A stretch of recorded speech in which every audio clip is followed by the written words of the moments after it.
Okay बेटा, तो अभी तक हमने क्या पढ़ा है? हमने सेल इक्वेशन पढ़ी है, ध्यान से समझिएगा। सेल का EMF E, internal resistance R, external resistance R. आपने कनेक्ट किया सेल से। अगर करंट सेल से ड्रॉ कर रहे हैं, when current is drawn from the cell, तो सेल इक्वेशन बनी थी E is equal to V plus, तो ये कौन सा था? During discharging. क्या था? During discharging. ये वाली बात हमने पढ़ी। ड्यूरिंग चार्जेस क्या, चार्जिंग क्या था? V is equal to E plus. ये कब था? जब सेल आप चार्ज कर रहे थे।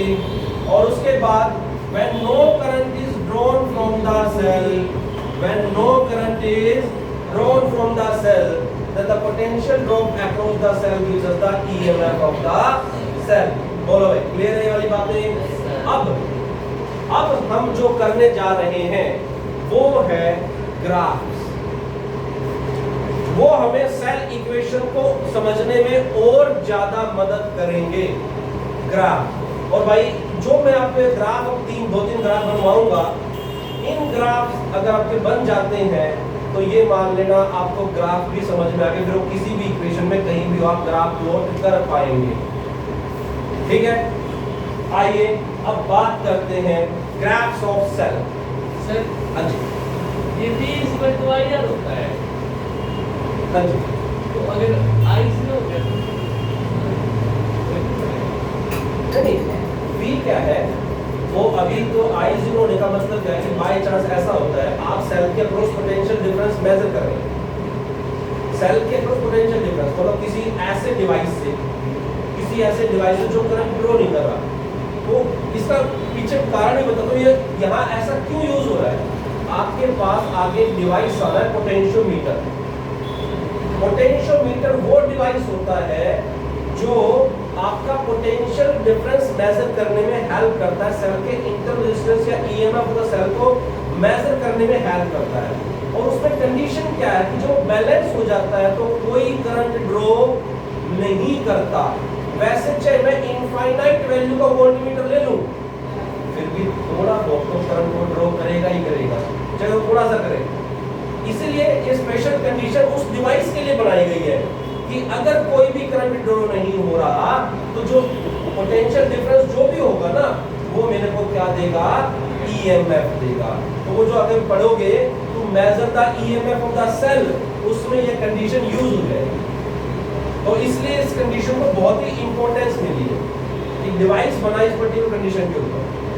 ठीक है, तो भाई अब बात करते हैं ग्राफ्स की, जो हमें सेल इक्वेशन से, मैं कह रहा हूँ सेल इक्वेशन ही है मेरी जो कुछ है इस पूरी सेल वाले पार्ट में। एक सेल इक्वेशन, बस कंडीशन पे ध्यान देना कि चार्जिंग है कि डिस्चार्जिंग है। ऐसा ना हो कि वहां वो चार्जिंग वाली देते हैं और आप डिस्चार्जिंग वाली इक्वेशन लिखाएं। बोला सर हमारा तो ज्यादातर तब नहीं आई कराई थी, तो इसी पे चलते हैं। नहीं, देखिए एक बार मेरे को बताना राहुल, किस किस के बीच में ग्राफ प्लॉट करवाया है? एक तो I और R के बीच में होगा, V और I और R। एक ग्राफ आपका बनेगा V और I के बीच में, और तीसरा V और R। अब देखो भाई ध्यान से, बहुत इंपॉर्टेंट बातें। जनरली मेरे से पूछा क्या जाता है जब क्वेश्चन आता है मेरा सीबीएसई में, तो बोलता है कि कोई सेल है, उसका ईएमएफ इतना है, उसका एक्सटर्नल रेजिस्टेंस इतना है, इंटरनल रेजिस्टेंस स्मॉल r से डिनोट इस तरीके से बोल दिया। Plot the graph between this and this. देखो क्लियर कर बोलेगा कि इस और इसके बीच में ग्राफ प्लॉट करो। जैसा आपको जब मैंने ड्रिफ्ट स्पीड में जब क्वेश्चन कराए थे, आपको बोला था कि भाई डबल, ट्रिपल, हाफ कर दे, तो आप क्या करा करते थे? आप ये करते थे कि जो इसको चेंज कर रहे हैं और जिसके ऊपर इफेक्ट देख रहे हैं सिर्फ वही वेरिएबल हो, बाकी सब कुछ क्या होना चाहिए? सेम केस, बिल्कुल सेम केस। कोई भी ग्राफ प्लॉट करना आपको वैसा ही सोचना है। कैसे? जैसे इसने मेरे को बोला V और I के बीच में ग्राफ प्लॉट कीजिए, तो मेरे पास उस सेल इक्वेशन में वेरिएबल सिर्फ और सिर्फ कौन होना चाहिए? बाकी सब कुछ क्या होना चाहिए। आइए अब देखते हैं। तो देखिए ग्राफ था मेरा v और i के बीच में। ग्राफ किस किस के बीच में है, v और i के बीच में। तो यहाँ मैंने x एक्सिस पे ले लिया i और y एक्सिस पे क्या ले लिया, v। अब ऐसा तो है नहीं मैं ग्राफ याद कर लूँ ऐसा बनेगा, विद रीजन तो बात चलनी चाहिए ना। तो वो जो ग्राफ बनेगा वो कहाँ से आएगा, जिस भी कंडीशन में उसने पूछा है। अगर सेल के बारे में पूछा है तो सेल की इक्वेशन से बनेगा। जो y एक्सिस पे है उसको एक साइड ले लो। तो यहाँ से v किसके इक्वल भाई, जल्दी बोलो। v इज इक्वल टू यही बनेगी। अच्छा देखो वेरिएबल और कांस्टेंट ढूंढते हैं। v वेरिएबल है, चेंज हो रहा है जैसे जैसे i चेंज हो रहा है। e EMF solve constant, r internal distance, तो बाकी सब कुछ कांस्टेंट, इससे वेरिएबल कौन, ठीक है ना। मेरी इक्वेशन सही बन गई। अब इक्वेशन जब मेरा पहला स्टेप कंप्लीट हो गया, पहला स्टेप मेरा क्या था कि वही वेरिएबल हो जिनके बीच में ग्राफ प्लॉट करूं, बाकी सब कुछ क्या होना चाहिए। तो वो मेरा फर्स्ट स्टेप कंप्लीट हो गया। अब मैं अपना मैथमेटिक्स जो मैंने सीखा है प्रीवियस क्लासेस में उसको अप्लाई करूंगा। v और i के अंदर कैसी इक्वेशन है, लीनियर है, नॉन लीनियर है, क्वाड्रेटिक है, क्यूबिक है, कैसी है। लीनियर इक्वेशन है, कैसी है। लीनियर इक्वेशन ग्राफ कैसा होता है, स्ट्रेट लाइन। स्ट्रेट लाइन कैसा, या तो इंक्रीजिंग होगा या दो ही हो सकते हैं, पक्का। अब आप ग्राफ कैसे प्लॉट किया करते थे, वैल्यू पुट करके। कैसे करते थे, और वैल्यू कैसे बनाया करते, एक बार एक को 0, एक को दूसरे को 0। तो चलिए ध्यान से देखिए, when i is equal to 0 क्या थी condition, v is equal to. तो जब i 0 है तो v किसके इक्वल बेटा, किसके इक्वल, e के इक्वल। और if v is equal to 0, v is equal to तो I is equal to तो v0 कहाँ होगा, x एक्सिस पे। तो ये क्या बन गई, e बाय। ग्राफ कैसा था, स्ट्रेट लाइन। कैसा ग्राफ था, बन गया। बहुत ही सिंपल ग्राफ, क्लियर हुआ। कैसे सोचा, कैसे बनाया, पक्का बना लोगे। इस वाले ग्राफ पे कई बार न्यूमेरिकल आता है, इस वाले ग्राफ पे कई बार न्यूमेरिकल आता है। वो जब सीरीज वाले क्वेश्चन कर लेंगे तब हो जाएगा। तो उसका पहला स्टेप ये होगा कि जब i 0 हो तो ये EMF है। तो ये क्या है, तो जनरली आपको ये वाली वैल्यू गिवन होगी तो EMF ऑफ सेल निकल जाएगा, आपका क्वेश्चन सॉल्व होना शुरू हो जाएगा। तो इसीलिए ये जो फर्स्ट कंडीशन है बहुत ही इंपॉर्टेंट कंडीशन है। मैंने कई बार कहा आपको, कौन सी condition, when no current is drawn from the cell then the potential drop या difference across the cell is gives the EMF of the cell. बोलो भाई क्लियर, पक्का। तो ये फर्स्ट ग्राफ था बिटवीन v एंड i। बोलो इसमें किसी को कोई भी डाउट हो तो। आइए अब सेकंड ग्राफ, i और r के बीच में बात करते हैं। किस किस के बीच में, i और r के बीच में। इसमें कोई प्रॉब्लम नहीं है ना, चलो i और r के बीच में, i और r। अब फिर वही सवाल, जिसके बीच में ग्राफ प्लॉट करना है, वेरिएबल सिर्फ और सिर्फ, बाकी सब कुछ तो कन्वर्ट करके ऐसी इक्वेशन बनाओ कि वेरिएबल सिर्फ और सिर्फ वही रहे। तो अब देखिए i और r है, तो भाई मेरी इक्वेशन थी e is equal to v plus i r, v plus i r, v is equal to, तो i is equal to e bye,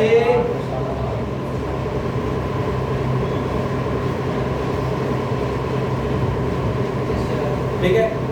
किस किस के बीच में है, i और r के बीच में।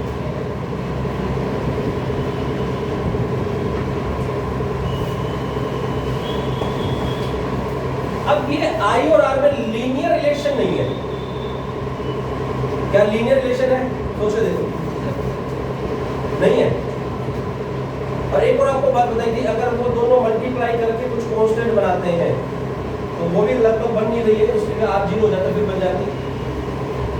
तो ये लीनियर तो है नहीं, तो ग्राफ स्ट्रेट लाइन नहीं आएगा, नॉन लीनियर आएगा। कहीं ना कहीं समहाउ हाइपरबोला टाइप का कुछ ग्राफ ऐसा आएगा। पैराबोला भी नहीं आएगा, हाइपरबोला टाइप का आएगा, क्योंकि पैराबोला के लिए क्वाड्रेटिक इक्वेशन होनी चाहिए। पढ़ा था ना, x = 4ay, y = 4ax, mathematics में 11th क्लास में पढ़ी थी। तो पैराबोला के लिए कैसी इक्वेशन होनी चाहिए? Quadratic equation. तो क्वाड्रेटिक भी नहीं है, तो भाई ना तो पैराबोला बनेगा और ना ही स्ट्रेट लाइन लीनियर ग्राफ बनेगा, तो कुछ और ही बनेगा। आइए देखते हैं कैसे बनेगा। वही कंडीशन, पहले r को 0 पुट कर दो। इफ r = 0, हाँ भाई i की वैल्यू कांस्टेंट है ना, फिक्स वैल्यू होगी, पर्टिकुलर वैल्यू e/r, तो कुछ ना कुछ होगी भाई वैल्यू यहाँ पे लगा दो।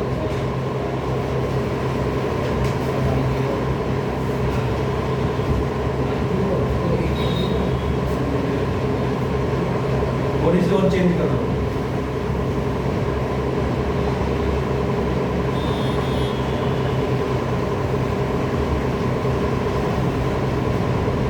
कुछ ऐसा कुछ होगा बन रहा है ना।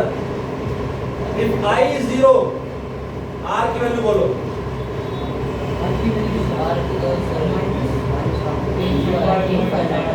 इन्फिनिटी माइनस r, तो इनफाइनाइट ही है। तो अब ये डिक्रीज तो होगा लेकिन टच नहीं होगा, कहाँ जाके इनफिनिटी पे जाके नहीं टच होगा। तो इसको यहाँ पे मिलाना मत कहीं पे भी, क्योंकि जैसे मिला दिया वो पॉइंट पूछ लेगा, बता भाई तूने मिला दिया, बता कौन सा पॉइंट है। इन्फिनिटी पॉइंट नहीं होता ना। Infinity can not be form represented on the number line. ये आपने 7th या 8th क्लास में पढ़ी थी बात। ऐसे हाइपरबोला वो ऐसे बनेगा, अगर दोनों की मल्टीप्लाई कांस्टेंट हो जाती है, जो x और y पे है कांस्टेंट होता है, तो वो उसे क्या बोलते हैं? हाइपरबोला। तो ये आपके पास इस तरीके का ग्राफ आएगा भाई। बोलो क्लियर है? पक्का सभी को? तो ये सेकंड टाइप का ग्राफ आ गया। तो देखो मैंने क्या देखा है, मैंने सिर्फ ये देखा कि ग्राफ किसके बीच में प्लॉट करना है, और वैसे ही हमने उसे बना दिया। ओके, थर्ड क्या है? v और अब वेरिएबल कौन? v एंड फिर वापस कहां से शुरू करेंगे? सेल इक्वेशन से। इसीलिए मैंने कहा था कि सेल इक्वेशन बहुत इंपॉर्टेंट है। देख लो पूरा लेक्चर जाने वाला है, हम सेल इक्वेशन के पीछे पड़े हुए हैं जबकि। तो v और r भाई,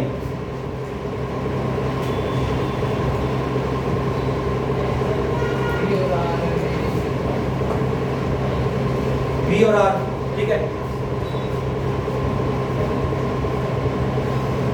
वेरिएबल e तो कांस्टेंट है, इसको तो हटाओ। i क्या है? लो बड़ी की बात। अब देखो इस इक्वेशन में सिर्फ वेरिएबल कौन? v और r, बाकी ये दोनों तो फिक्स है, कांस्टेंट है e और r। तो अब इसको कैसे किया जाए? e v common 1 plus r bye,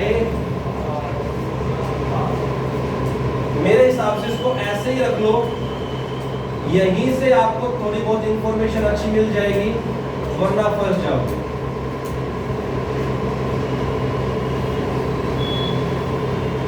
ठीक है।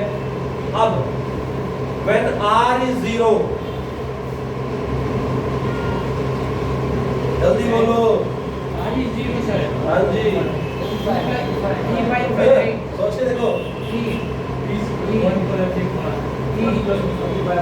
1 प्लस इन्फिनिटी, नीचे इन्फिनिटी होगी, e by infinity, 1 by infinity क्या होती है? 0। तो v इज, तो कहां से शुरू होगा? कहां से शुरू होगा? अब v को 0 पुट कर दो। ये कैसे आएगा? 1 plus R by R E by V R by R E by V minus 1 और आर बाय आर ये बनेगा v बाय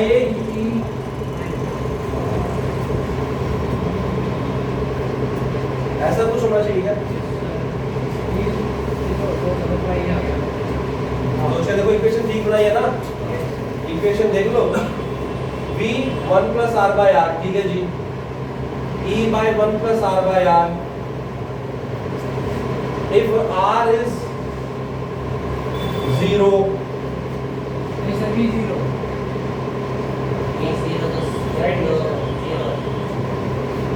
अगर v 0 पुट किया तो ये इनफाइनाइट बन गया,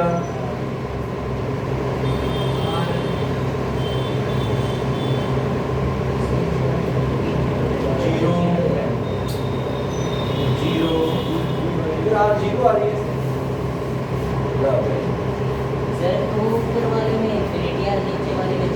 यानी कि फिर वो वैल्यू आगे जाके फिर वापस कर रही है। चलो इसको दूसरे तरीके से लेते हैं, इसको दूसरे तरीके से लेते हैं। Second case low, if r is infinite, r is बहुत ज्यादा बड़ी वैल्यू का रेजिस्टेंस मैंने ले लिया, 1 by infinity 1 by infinity 1 plus 0 v is equal to तो इसकी वैल्यू बढ़ती गई, कब तक?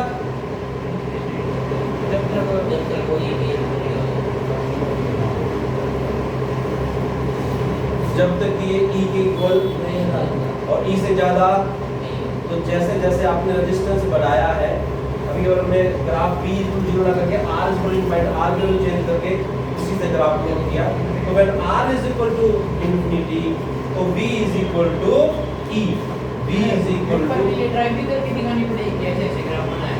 देखो एक्चुअल में क्या है कि अगर आपको ग्राफ याद है कोई दिक्कत नहीं है, बाकी जनरली हमें याद नहीं रहेंगे क्योंकि हो सकता है कि वो ग्राफ हमने कराई ना हो, वो कोई इक्वेशन हमने पढ़ी है, उस इक्वेशन का ग्राफ हमने नहीं किया, तो वो ऐसा ग्राफ हो सकता, तो फिर आपको अपने लिए ड्राइव करना ही पड़ेगा ना।